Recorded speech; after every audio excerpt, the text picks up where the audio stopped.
Phát luôn rồi đúng không? Ừ. Nhưng mà không có ai xem. Kệ mày cứ để một tí nữa.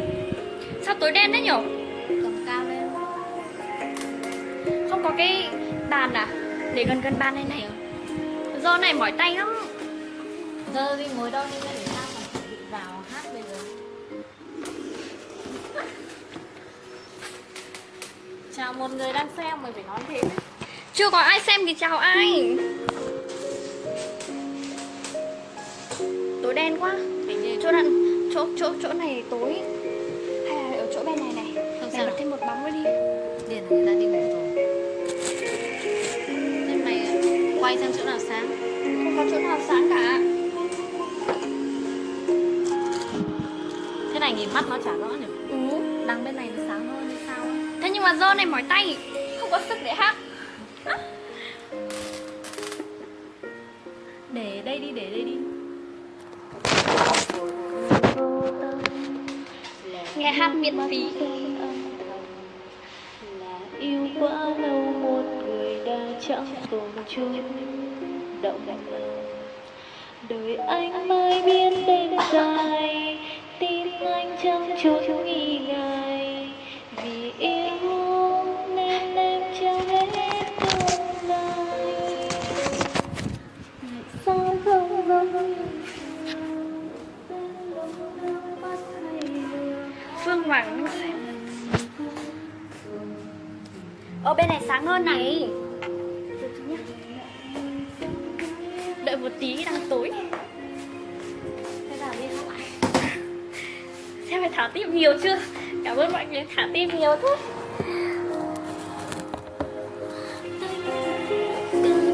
Chỗ này sáng hơn nhưng mà nó hơi cao.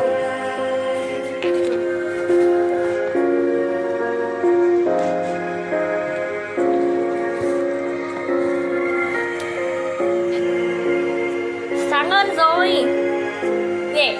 Nhưng mà ta bảo là nó hơi bị cao ấy. Tóm lại mình phải soi thế này chứ phải soi như thế mà nhìn nó mặt hơi lên. Bật thêm một bóng nữa đi. Chắc là em chưa đi ngủ rồi.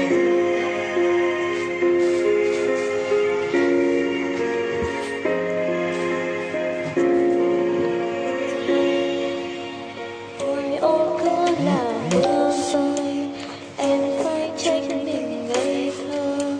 Tại sao cứ đời anh quan tâm Bọn chị không ngủ được nên là ngồi livestream. em chỉ đứng đằng sau yêu.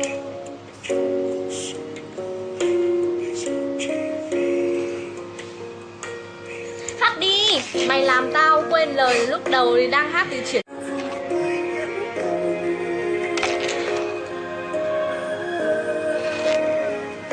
Có thể nói quá. Đấy bảo quay đầu tiên mày nhìn này mặt nó còn đen hơn cái lúc ở dưới kia. Thế này á. Em thấy tuyệt vời hơn đấy. Có yêu ai, quan Soi cho bạn mẹ hát. cho ai mà sao anh vô tâm với em hoài.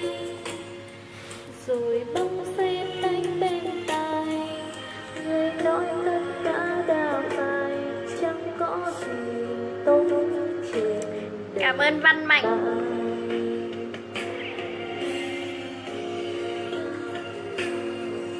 Cười lên một cái xem nào.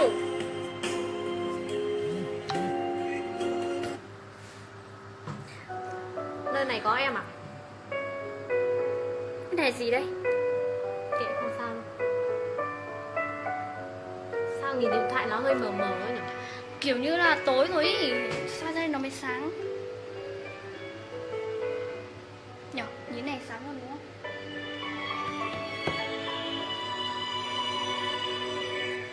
Đến bên em vào một hôm nắng xanh ngời, và rồi tay nắm tay như từng quen thuộc biết chưa.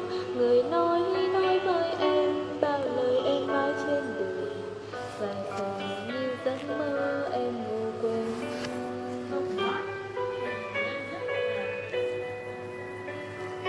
Yêu cho em yêu một lần thôi, cho em khóc một lần thôi, để em biết những buồn vui. Mơ cho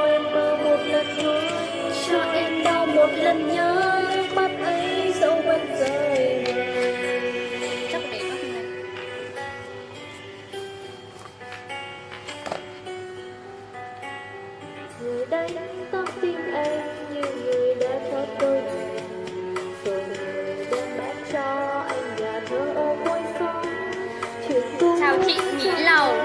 Người đem hoa cho đời mà đời nào có hay em ngủ quên.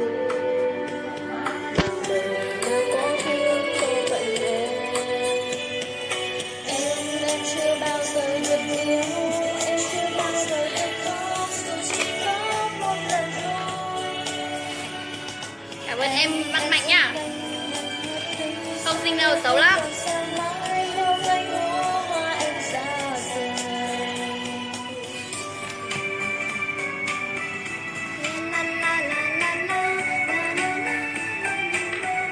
Để nói chuyện đi. Đang hát. Chưa rảnh nói chuyện.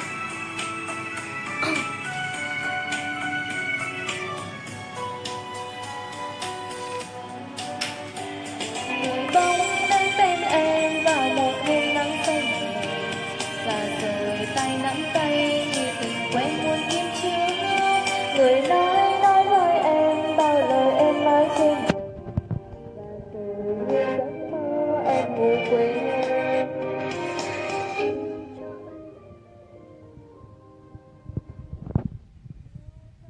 Yêu một lần thôi, cho em khóc một lần thôi, để em biết em buồn thôi.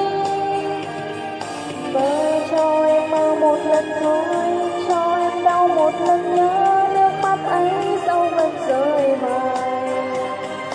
La la la la la la la la la la.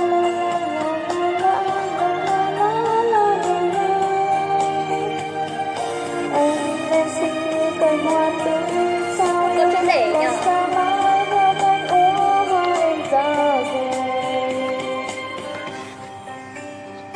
Ngày bóng đến em vào một hôm nắng xanh và rồi tay nắm tay như từng quen muôn kiếp trước. Người nói với em bao lời em nói trên đời và rồi như giấc mơ em ngủ quên. Cái quả này có phải là bài quà cho anh đúng không? Mọi người bảo hát bài quà cho anh đúng không? Hát bài quà cho anh á. Quà cho anh chứ. Của Miu Lê còn gì? Nhưng mà sao vậy lại bảo quà cho anh chứ là sao? Bà hát bài này á? Thế thì hát cũng được nhưng mà bài này thì không thuộc lắm. Thế thì để chị ra chiêu.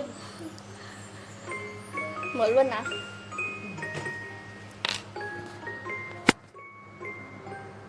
Văn Mạnh học trường nào đây em? Văn Mạnh này như là lúc trước học cấp 3 bọn mình hay sao? Trời ơi, Mạnh là em trai mến đó. Thế á? Không biết.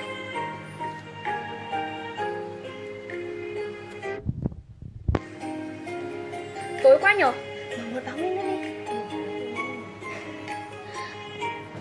Sao mỏi tay quá. Những món quà nhỏ bé chưa những điều hạnh phúc mà em có mang đến anh mỗi ngày, vì em muốn thấy đôi mắt. Đây, son này sáng này. Tim em vui những điều vu vơ, những món quà nhỏ bé chưa một tình yêu lớn. Tình yêu đó mãi trao riêng tặng anh mà em chỉ ước mơ lấy thôi một điều, tuy đơn giản nhưng ngọt ngào.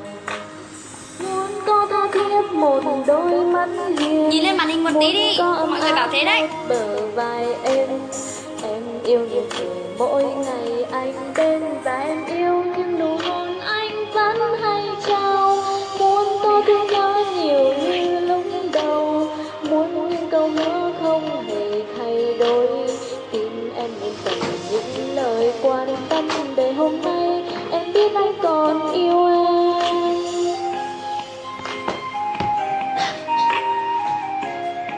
Hát bài gì vậy?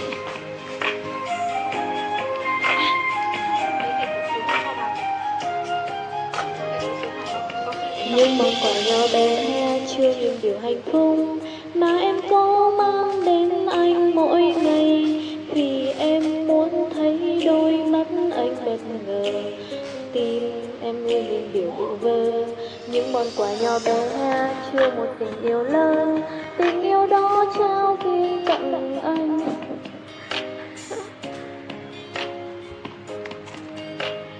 Tuy đơn giản nhưng ngọt ngào. Muốn có tha thiết một đôi mắt hiền, muốn có ấm áp một bờ vai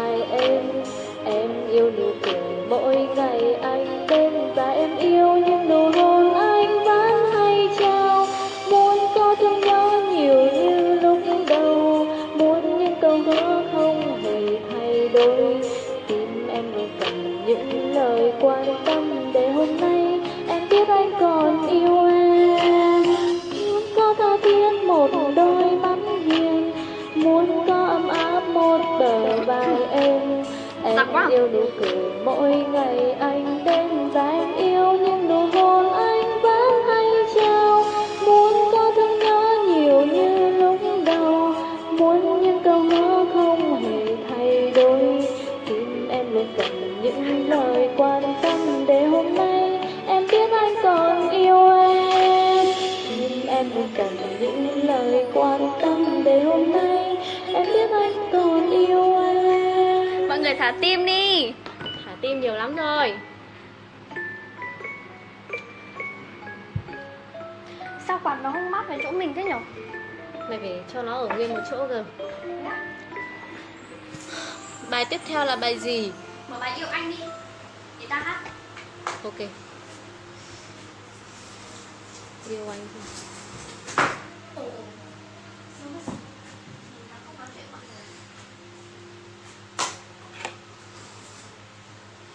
Yêu một người vô tâm á, của Mr. Siro thì làm sao con gái hát được nhỉ? Hả?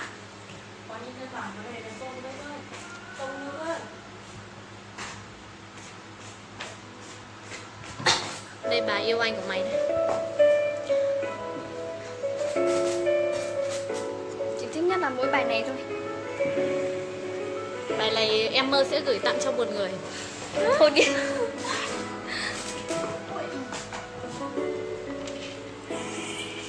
Yêu anh yêu những giấc mơ. Giấc mơ dài thật dài và em không có lối sang. Yêu anh yêu chỉ anh thôi. Yêu anh hết thân này. Yêu anh chẳng tiếng gì. Và tất cả những gì em có bằng cờ yêu thương. Dù dấn thân vào ngục tối. Yêu thôi cứ yêu thôi. Anh là ánh sáng. Xin anh gần lại bên em. Đừng rời xa em. Xin đừng bỏ em ở lại. Từ từ nhá, mở lại. Cái này là nó bị lỗi rồi.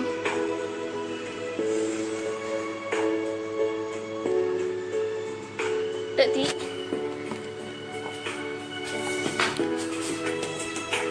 Bé mở nhầm rồi. Như kiểu nó có lời giới thiệu ấy. Nó không phải là beat chuẩn. Thì có hai bài đây, bài bên dưới đây. Chắc là bài bên dưới đấy.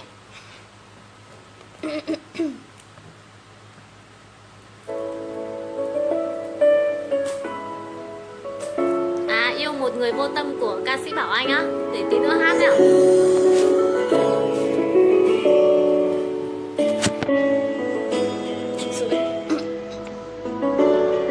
Ngồi sang bên này tao cầm cho.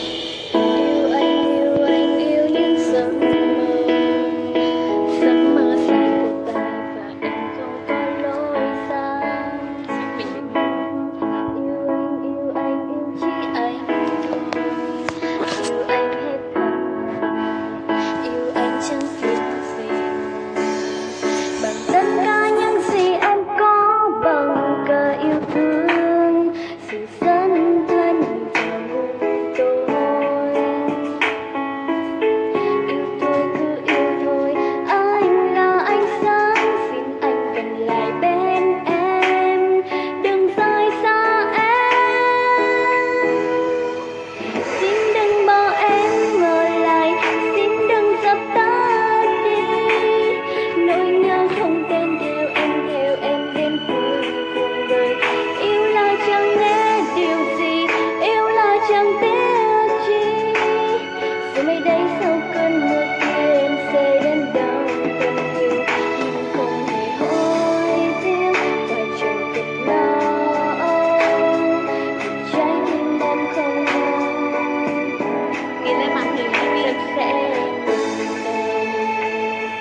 ơi, hát nốt bài cuối rồi đi ngủ nha. Hát bài Yêu Một Người Vô Tâm nhá. Mời là sao đấy mẹ? Cái này là mời là sao? Mời họ xem ấy, tức là họ có thể nhìn thấy mặt mình đối diện như này. Đây họ đang xem rồi sao còn mời nữa không? Tức là họ giống như kiểu gọi video trực tiếp, cái mặt của họ sẽ hiện ở đây rồi chưa? Thấy cái kiểu đấy chưa? Ra là thế, mời nhá. Thử nhá. Không mà biết chữ ai nhỉ?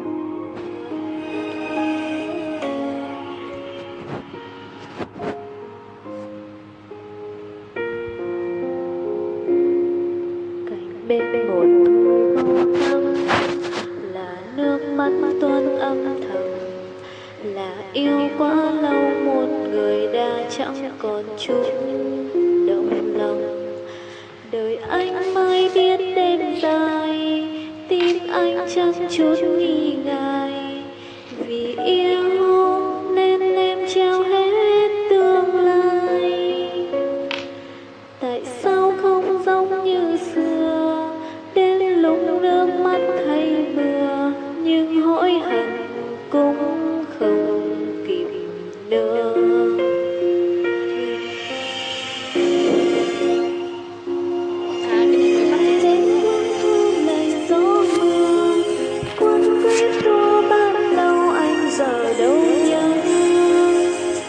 Đây rồi tất cả bình yên em đã có, để rồi lâu thấu đến nhắc lại, nhớ một ngày ai hứa không xa rời.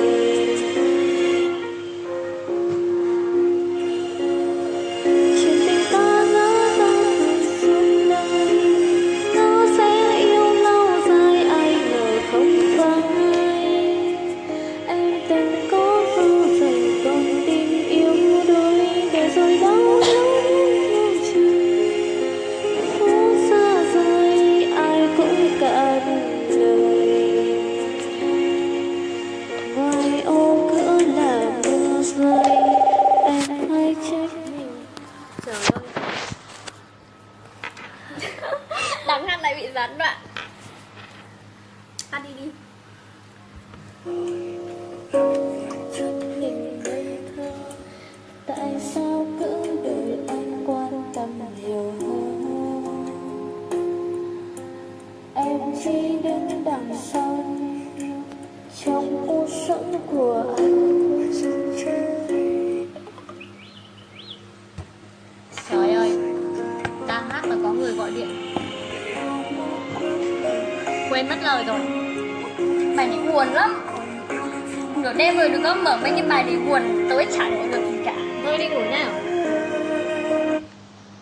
Bye bye. Chúc mọi người ngủ ngon nha. Chào cái.